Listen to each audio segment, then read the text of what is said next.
return on investment or return on capital employed. The name itself is self-explanatory. Here the return means profits on capital employed. So profit is a numerator and capital employed is a denominator. This ratio is calculated in percentage terms, therefore we multiply by 100. So the formula is profit before interest, tax and dividend.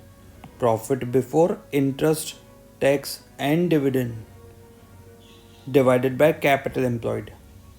That is interest expense, tax expenses और dividend का जो distribution है इसको less करने से पहले जो profits आए वो हमें न्यूमरेटर में लेना है डिवाइडेड बाय कैपिटल एम्प्लॉयड. और कैपिटल एम्प्लॉयड हम पहले डिस्कस कर चुके हैं. Capital employed means long term funds.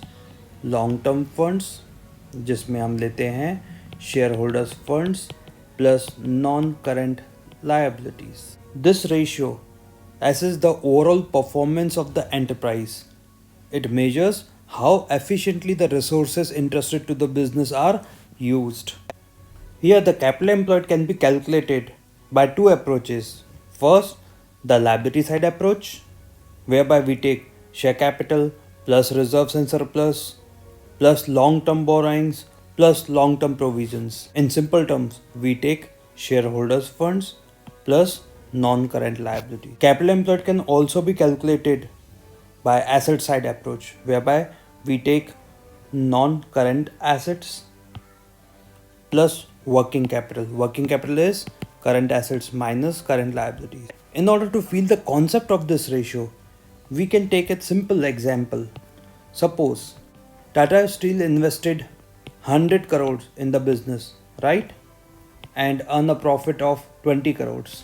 Siddharth Classes invested total of 500 rupees in the business and earned a profit of 150 rupees. As far as the absolute amount is concerned, definitely the profits of Tata are much bigger, right?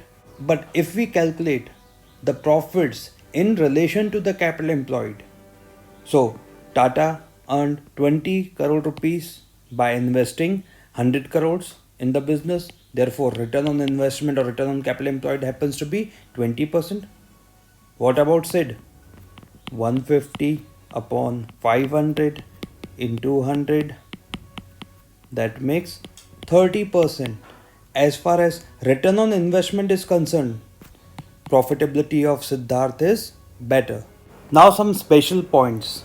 First, assume that all the non-current investments are trade investments. We have to take only the trade investments and ignore non-trade investments.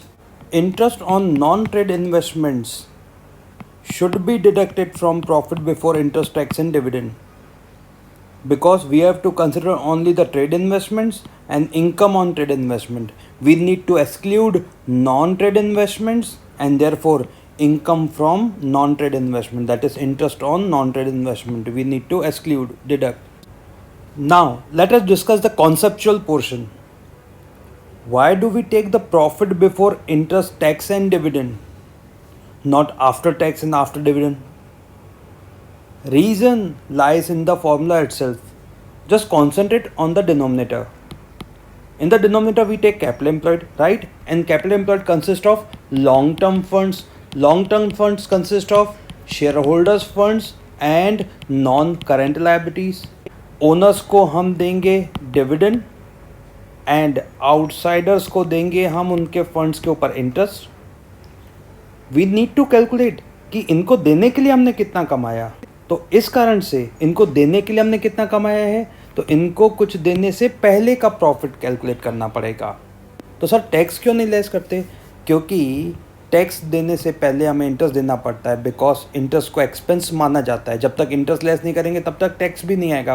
Therefore we need to take profit before interest, tax and dividend, ताकि long term providers of funds के लिए हमने कितना कमाया है, उनको देने के लिए हमारे पास कितने प्रॉफिट्स हैं, ये कैलकुलेट कर सकें.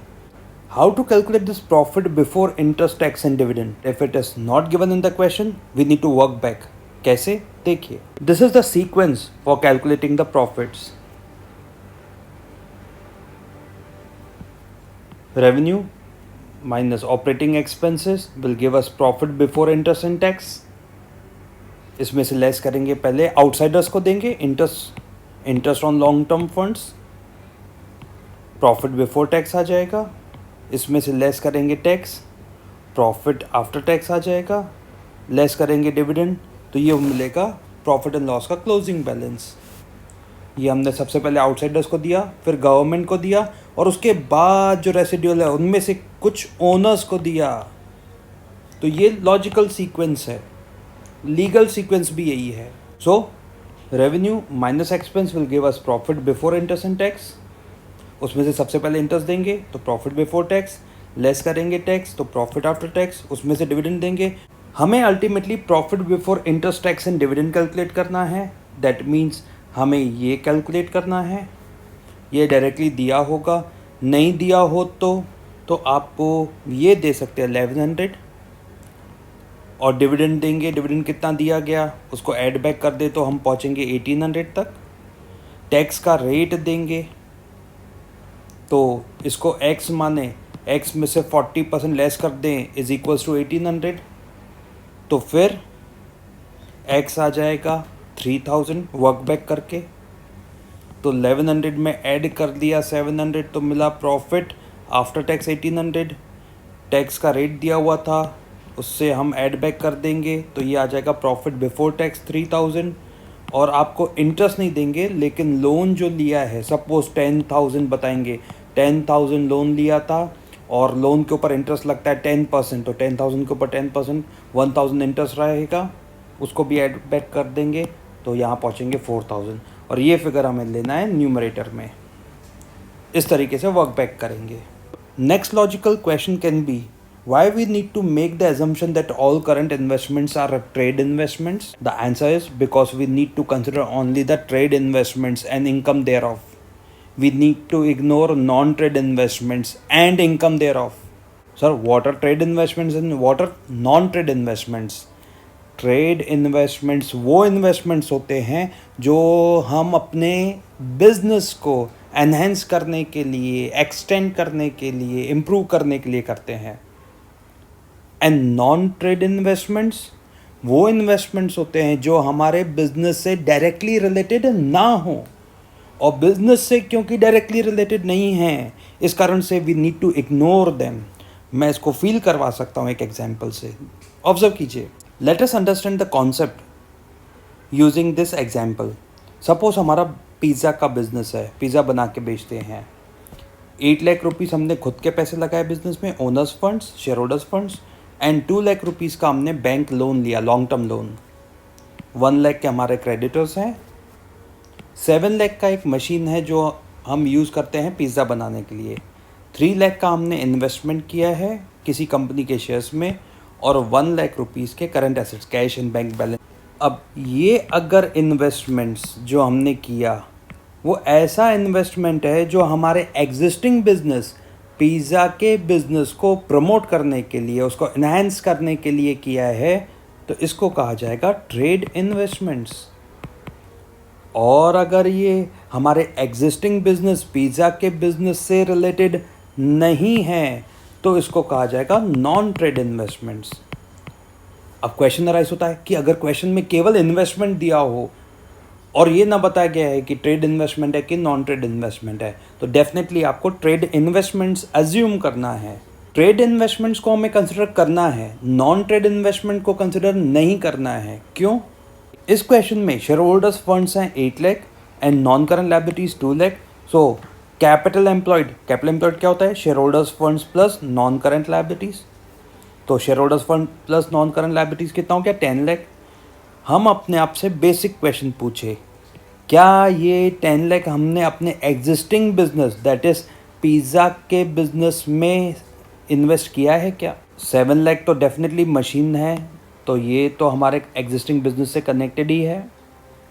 3 लाख, अगर ये जो हमने इन्वेस्टमेंट किया है वो पिज़्ज़ा के बिजनेस को प्रमोट करने के लिए किया है, किसी ऐसी कंपनी के शेयर्स में हमने इन्वेस्ट किया है जिससे कि हमें कोई मटेरियल मिलता है या मटेरियल सप्लाई करते हैं हम पिज़्ज़ा से रिलेटेड, तो हम एग्जिस्टिंग बिजनेस को प्रमोट करने के लिए ही ये किया है।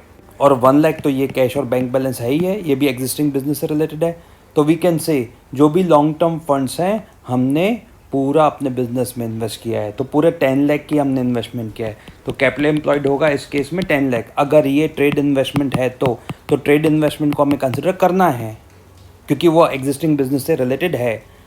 अब सबसे इंटरेस्टिंग, सपोज हमारा पिज़्ज़ा बनाने का बिजनेस था और ये जो 3 लाख हमने इन्वेस्ट किया है वो किसी कंपनी के शेयर्स में किया है। कौन सी कंपनी? इन्फोसिस कंपनी के शेयर्स में किया है जो कि आईटी से रिलेटेड है। इसका हमारे एग्जिस्टिंग पिज़्ज़ा के बिजनेस से डायरेक्टली कोई कनेक्शन नहीं है। अब लॉन्ग टर्म फंड्स तो हम लेके आए 10 लाख। अगर आपसे कोई पूछे क्या पूरे 10 लाख हमने एग्जिस्टिंग बिजनेस में लगाए, आप कहेंगे नहीं नहीं, इसमें से जो 3 लाख लगाए हैं वो हमारे एग्जिस्टिंग बिजनेस से रिलेटेड नहीं है। मतलब ट्रू सेंस में हमने पिज़्ज़ा के बिजनेस में ये 3 लाख नहीं लगाया है, तो हम उसको हटा देंगे।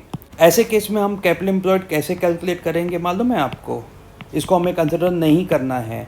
तो कैपिटल एम्प्लॉयड होगा shareholders funds plus non current liabilities minus non trade investments.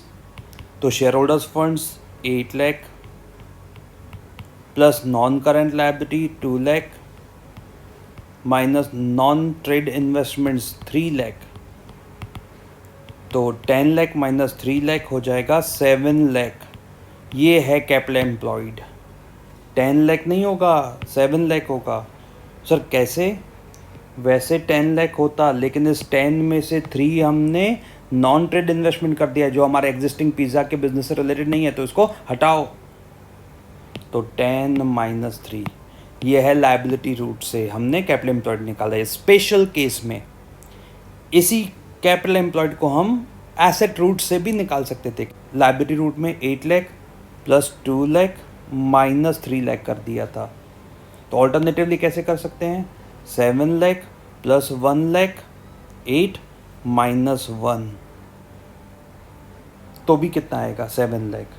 तो कैपिटल एम्प्लॉयड आ जाएगा 7 लाख। नेक्स्ट लॉजिकल क्वेश्चन आपका हो सकता है, interest on non trade investment को हम डिडक्ट क्यों करते हैं या एक्सक्लूड क्यों करते हैं, कंसिडर क्यों नहीं करते? हमें interest on non trade investment को कंसिडर नहीं करना है क्योंकि ये हमारे एग्जिस्टिंग बिजनेस से रिलेटेड नहीं है। इससे पहले मैंने एग्जांपल दिया पिज़्ज़ा वाला, तो हमें उस इन्वेस्टमेंट को भी कंसिडर नहीं करना है। कौन से? नॉन ट्रेड इन्वेस्टमेंट को। जब नॉन ट्रेड इन्वेस्टमेंट को ही कंसिडर नहीं कर रहे हैं तो उसके ऊपर इनकम को भी हमें इग्नोर करना पड़ेगा, नहीं तो मिसमैच हो जाएगा न्यूमरेटर डिनोमिनेटर में। हम इस प्रॉफिट में अगर interest on non trade investments हैं तो उसको डिडक्ट कर लेना है, कंसिडर नहीं करना है। रीज़न? क्योंकि कैपिटल एम्प्लॉयड में भी हमने नॉन ट्रेड इन्वेस्टमेंट को इग्नोर किया था। तो पापा नहीं तो इधर बेटा भी नहीं।